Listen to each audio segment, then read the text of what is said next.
3:43, and despite the late night last night, we were up and ready for the day at 8:15. Breakfast at the hotel was really nice, with some different things on the buffet like chorizo and capsicum, fried chicken wings, and potato and egg tart. After breakfast, we went for a walk along the beautiful tree-lined avenue on which the hotel was situated. It was nice just to absorb the environment and the Gaudi-inspired architecture before heading back to the hotel and getting ready for our delivery to the Queen Victoria, the last ship of this odyssey.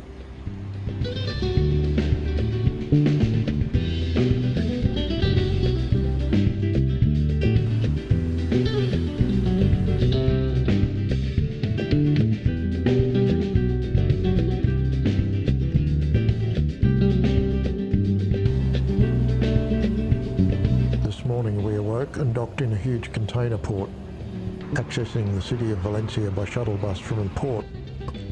We were dropped off at the Science Centre, an architectural marvel of incredible buildings constructed with an almost spaghetti style of appearance, each of them surrounded by a moat of shallow blue water pools.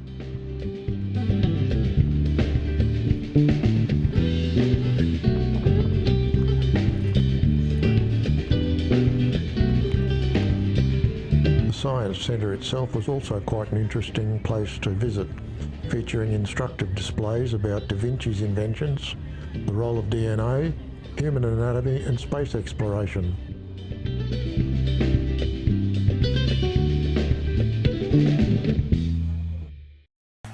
We spent the evening in the Commodore's lounge, sipping fine Glenmorangie whiskey, got dressed up and watched some Latin dancing.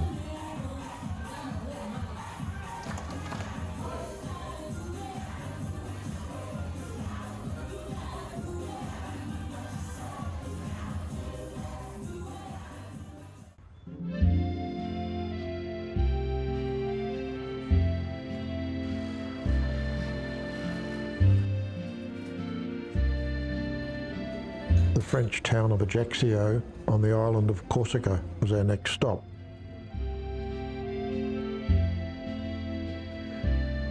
Ajaccio is the birthplace of Napoleon Bonaparte.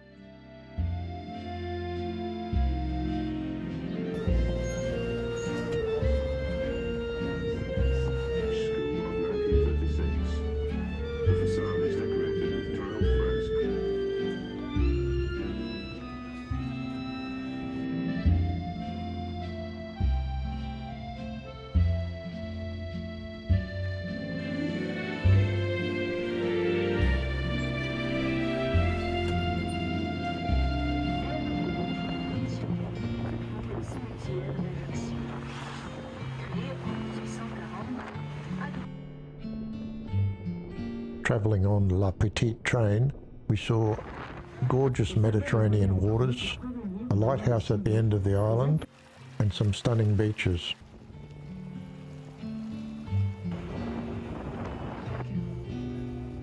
Les hôtels sont typiques de cette époque. Les plus remarquables sont celui de Notre-Dame de la Villefranche. We also got to travel down some narrow alleyways, which are part of the old town and which are closed to normal traffic. The alleyways were so narrow in places we could have snatched up a diner's coffee if we'd been so inclined.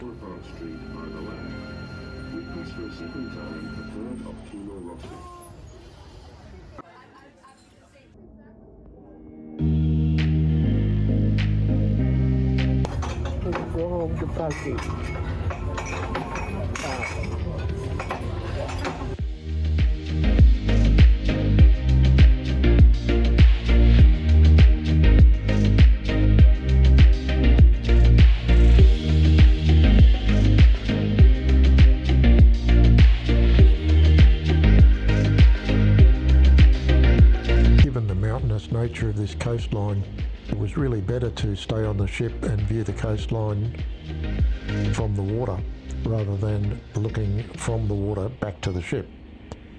We missed an opportunity here, I suppose. We could have ducked over to Monaco, which was just over this hill, and had a look at that, but I thought we weren't interested in casinos, so I didn't book any tour.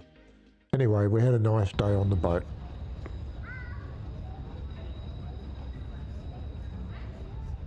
The next day was a sea day, which we spent drifting on the incredibly calm Ligurian Sea, which sits between Italy and France.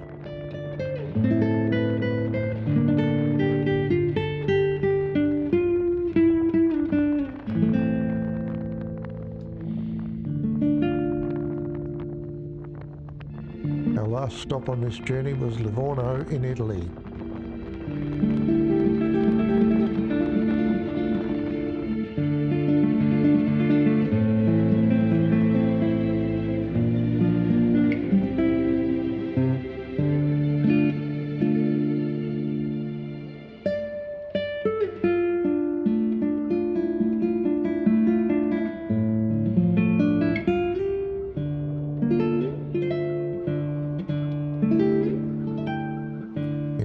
We took another one of those darned hop on, hop off bus tours and stopped at a very, very, very old funicular railway that took us up to the top of the mountain.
Leaving Livorno back on the boat, we had a stroll through the shops and partook of our last white-gloved afternoon tea, where they served the most incredible scones.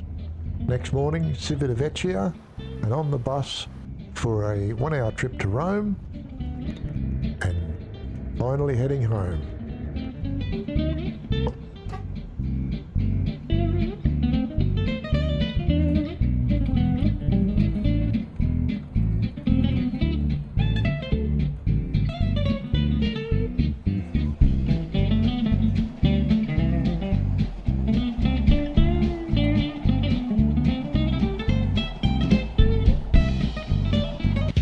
Made our way to the top of the Spanish Steps, little did we know what was about to play out.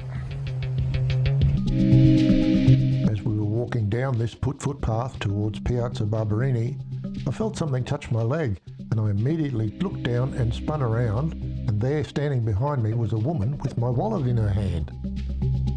I leapt towards her, yelling at the top of my voice, "Get out of that!" And she got such a fright she actually dropped my wallet. And as I stooped to pick it up, she calmly crossed the street and walked away. How lucky was I? It ruined our day in Rome though, because after that we've had no desire to go walking anywhere else, so we spent the rest of the afternoon at the hotel. I might just add that the wallet was only small and had been in a zippered front pocket on my walking shorts. So how she even knew it was in there, it was a mystery. After spending the last day of our tour, day 50, getting pickpocketed, we were more than happy to go to the airport and board our flight home. A 14-hour flight to Singapore and then a 7.5-hour flight from Singapore to Brisbane.